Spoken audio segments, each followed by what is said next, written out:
Epione pain management centre. ఇక్కడ మీ నొప్పులు శాశ్వతం కావు.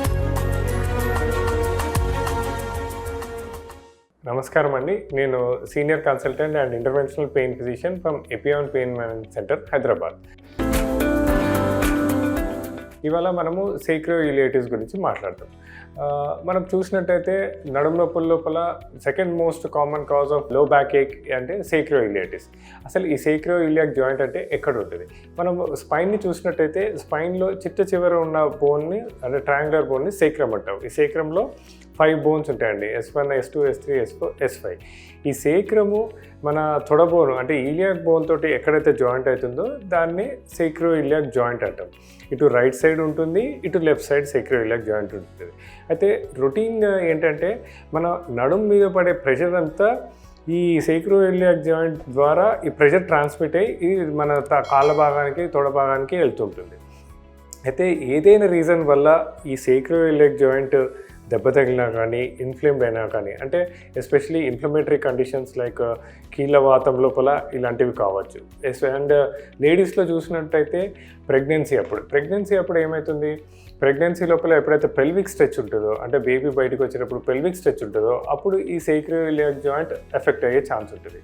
సో ఎప్పుడైతే ఈ సేక్రోఇలియాక్ జాయింట్ ఏదైనా రీజన్ అంటే దెబ్బ తగలటం వల్ల కానీ ఆర్ ఇలా పెల్విక్ స్ట్రెచ్చింగ్లో కానీ ఎఫెక్ట్ అయినప్పుడు దాని ప్రజెంటేషన్ ఎలా ఉంటుంది, అది కూడా షియాటికా లాగా ఉంటుంది. అంటే అది ఎలా నడుము నుంచి కాలు భాగాన్ని వరకు పెయిన్ రేడియేట్ అవుతూ ఉంటుంది. ప్లస్ ఒక్కొక్కసారి ముందు భాగానికి అంటే గజ్జల్లోకి అంటే గ్రాయిన్ రీజన్లో కూడా వస్తుంటుంది.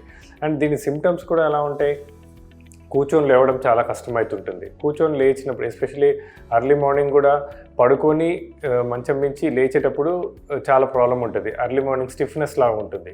సో ఇలా సేక్రోఇలియాక్ జాయింట్ ప్రాబ్లం తోటి బాధపడే వాళ్ళు మా దగ్గరకు వచ్చినట్టయితే మేము ఫస్ట్ వాళ్ళని క్లినికల్గా ఎగ్జామిన్ చేస్తామండి. క్లినికల్గా ఎగ్జామిన్ చేసినప్పుడు కొన్ని స్పెసిఫిక్గా టెస్ట్లు ఉంటాయి. ఆ టెస్ట్లు ఏం చేస్తాయి, ఎగ్జాక్ట్లీ ఈ జాయింట్ మీద స్ట్రెస్ పడేటట్టు చేస్తాయి. సో ఎప్పుడైతే ఆ జాయింట్ మీద స్ట్రెస్ పడేటట్టు ఆ టెస్ట్ చేసినప్పుడు ఆ సేమ్ సిమ్టమ్స్ అంటే same type of pain illicit అయిన ఆ సేమ్ టైప్ ఆఫ్ పెయిన్ వచ్చినట్టయితే అది దాన్ని సేక్రోఇలియాక్ జాయింట్ లాగా నిర్ధారిస్తాం. ప్లస్ దానిపై నుంచి కొన్ని ఎంఆర్ఐ టెస్ట్లు కానీ ఎక్స్రేల్లో కానీ ఒకసారి దానికి కూడా మనకి ఆ ఇన్ఫ్లమేషన్ అవి కనిపిస్తాయండి. ఒకసారి సేక్రోఇలియాక్ జాయింట్ ఇన్ఫెక్షన్ వల్ల కానీ సేక్రోఇలియాక్ జాయింట్ దెబ్బతింటం వల్ల కానీ ఇలా నొప్పి వచ్చిందని నిర్ధారించాక దానికి మా ఎపియాన్లో ఒక మల్టీమోడల్ అప్రోచ్లో అంటే ఏం చేస్తాము, ఫస్ట్ థింగ్ చిన్న ట్యాబ్లెట్స్ అండ్ ఫిజియోథెరపీ. వీటితో తగ్గలేదనుకోండి ఒక టార్గెటెడ్ ఇంజెక్షన్స్ అంటే ఈ సేక్రోఇలియాక్ జాయింట్ లోపల ఒక ఫ్లోరోస్కోపిక్ గైడెడ్ చిన్న ఇంజెక్షన్ ఇవ్వటం ద్వారా అండ్ ఒక long lasting pain relief solution. ఆ ఇంజెక్షన్స్ ఇవ్వటమే కాకుండా మళ్ళీ దానికి సంబంధించిన ఎక్సర్సైజెస్ మా దగ్గర ఒక టీమ్ ఆఫ్ డాక్టర్స్ అంటే orthopaedic, osteopaths, physiotherapy and interventional pain physicians ఉంటాం. సో ఇలాంటి ప్రాబ్లంతో సఫర్ అయ్యే వాళ్ళకి ఒక చిన్న ఫ్లోరోస్కోపిక్ గైడెడ్ ఇంజెక్షన్స్ ఇవ్వటము, ఫిజియోథెరపీ ఏం ఎక్సర్సైజ్ చేసుకోవాలో చెప్తాము, అండ్ దెన్ కొన్ని ట్యాబ్లెట్స్ న్యూరోపతిక్ ట్యాబ్లెట్స్ పెట్టడం వాళ్ళ ద్వారా ఒక లాంగ్ లాస్టింగ్ సొల్యూషన్ మళ్ళా ఇలాంటి ప్రాబ్లంతో సఫర్ అవ్వకుండా ఒక మంచి సొల్యూషన్ ఉంటుందండి. సో ఇలాంటి సేక్రోఇలియాక్ జాయింట్ ప్రాబ్లంతో సఫర్ అయ్యే చాలామందికి మా ఎపియాన్లో ఒక మంచి ట్రీట్మెంట్ ఇచ్చాము. వాళ్ళు చాలా హ్యాపీగా ఉన్నారు. Thank you.